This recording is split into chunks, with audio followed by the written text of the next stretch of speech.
This is an emergency announcement. Jacked Alpha War hero David McBride is facing trial on November 6th. He's facing life in prison for leaking details of Australian war crimes in Afghanistan to the media after the Australian Defence Force essentially ignored his concerns. David is facing life in prison. Whether he's guilty or not guilty will be decided by a Canberra jury of his peers. That is, if they can find the court with all those roundabouts. Canberra, am I right? On a completely unrelated note, did you know that jury nullification is a thing? Jurors can acquit a defendant no matter what if they think the law is unjust. Isn't that an interesting little tidbit? What a good thing to know. For some reason, I really think it's important for everyone to know that, especially in Canberra. Seeing as everyone in Canberra could forget things with all the legal marijuana. Canberra. Jury nullification. I've made half a dozen videos about David McBride by now, but this one may well be the last one that I make while he's a free man, not languishing in a prison cell. As such, before we get into anything, I want you to know that there are two things that you can do. You can donate to his legal fund here, which, gotta say, well done. You guys are responsible for donating a good $100,000 to it. Without that legal fund, David would be facing the best barristers in the country with, admittedly, a legendary solicitor, Mark Davis, but no barristers. Or maybe the Lionel Hutz of barristers. Or maybe Lionel Hutz would be a good lawyer for David McBride. All I did was tell the truth. Of course you did, but there's the truth and the truth. Let me show you. That's awfully illegal. I'd say it's awfully questionable. The second thing you should do is buy his new book. Links in the description. I've had the pleasure of getting an advanced copy of it, and it is worth it. David McBride has led a very interesting life. He was in Northern Ireland during the Troubles, Rwanda in the aftermath of the Civil War, and of course Afghanistan. The man has stories. But now, to a far less impressive and jacked, but formerly far more powerful man, Mike Pizzullo. You might recognize him from his role as the Rat in the Hat from Bananas in Pyjamas. Just to American viewers, you wouldn't know this, but this is the greatest punchline from an Australian child's childhood. That rat saying, "Oh, cheese and whiskers." I'll try and relate it to this. "Oh, cheese and whistleblowers." Nice. Let's see if that one makes the final cut. Mike Pizzullo is more well known for basically being Australia's J. Edgar Hoover.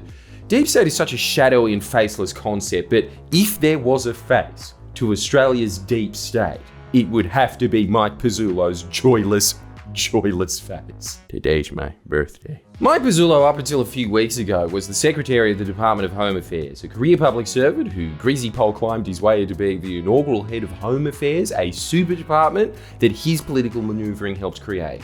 Pizzullo's deranged, hawkish, and outright partisan beliefs have been well known in political circles for quite some time, yet his nutty personal beliefs were further illuminated recently with the leaking of thousands of WhatsApp messages between him and Liberal power broker Scott Briggs. Messages that include these in the reference to the Liberal leadership spill. "You need a right winger in there.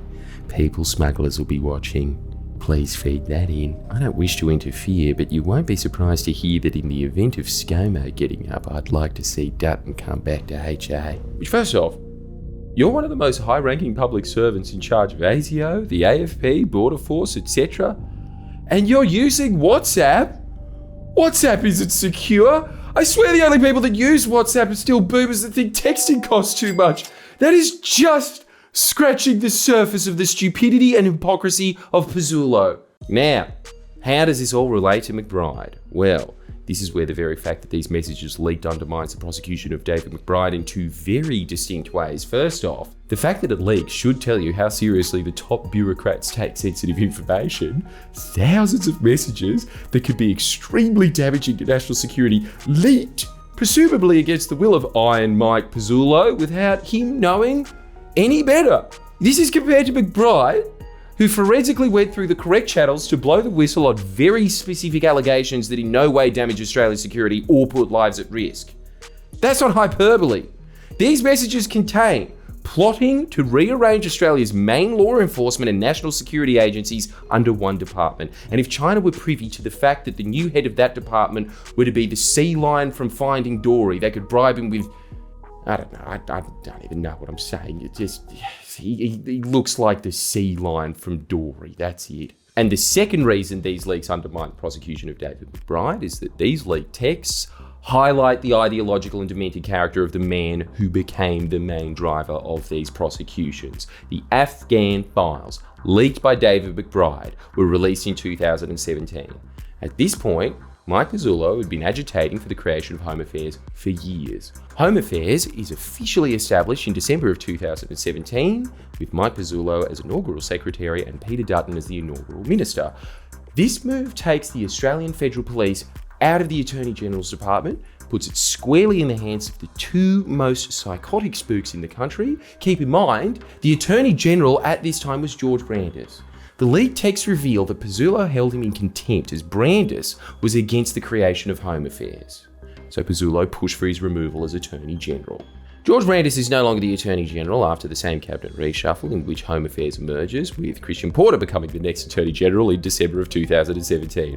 Why this is significant is that George Brandis, bit of a libtard, in that he actually took democratic principles that the Liberal Party once claimed to represent seriously, despite authorising the raids on a different whistleblower, Witness K and his lawyer Bernard Collaery. Watch my video on them here. But basically, they blew the lid on the Australian government spying on the East Timor government to get the upper hand in negotiations. So yeah, Brandis went after them, but he quite nobly refused to authorise their prosecutions, as he understood that doing so would kind of undermined Australia's whole liberal democratic thing we've got going on. But basically, as soon as Porter took over as Attorney General, the AFP was under the watchful eye of Dutton and Pizzullo. Collaery and Witness K are charged. It took 6 months after the creation of Home Affairs and Pizzullo to get his rat hands on the AFP for that to happen. And then, a few months later, David McBride is charged, which is a strange enough timeline for any reasonable person to conclude prosecutions only began because of Dutton and Pizzullo's Machiavellian hijacking of multiple government departments to execute their paranoid anti-Australian ideology. And it is anti-Australian. All you have to do is listen to Pizzullo, who espouses publicly his guiding ideology, to conclude that this is a dangerous and seriously sick man. All you Bill Gates conspiracy types, you want to hear a quote that should actually be of great concern to you. Forget the whole George Soros and Bilderberg group's conspiracies. You don't need to invent boogeymen to be afraid of. Listen to this. The state has to increasingly embed itself, not majestically, sitting at the apex of society dispensing justice, but the state has to embed itself invisibly into global networks and supply chains and the virtual realm, in a seamless and largely invisible fashion, intervening on the basis of intelligence and risk settings, increasingly at super scale and at very high volumes. You know those people that are online a little too much and their third eye opens up and they start to truly get it? Doesn't that sound like a laundry list of everything they're afraid of?